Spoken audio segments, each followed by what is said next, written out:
In the Loft command manager, guide curves allow you to control behavior of the loft between profiles.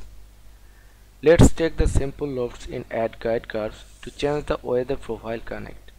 As you can see, I already have some sketches created that I will be using as guide curves. You can use several sketches for guide curves.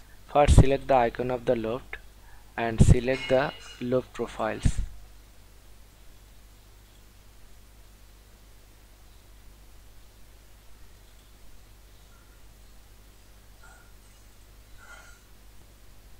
Now expanding the selection of the guide curve property manager and select the guide curves.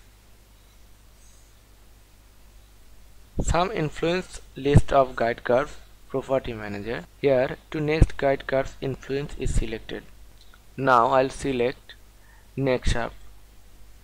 This means the guide curve is influencing geometry from its location to next sharp curve of the profile. Anything beyond the next sharp corner is left unchanged. You can select one or more guide curves to the loft.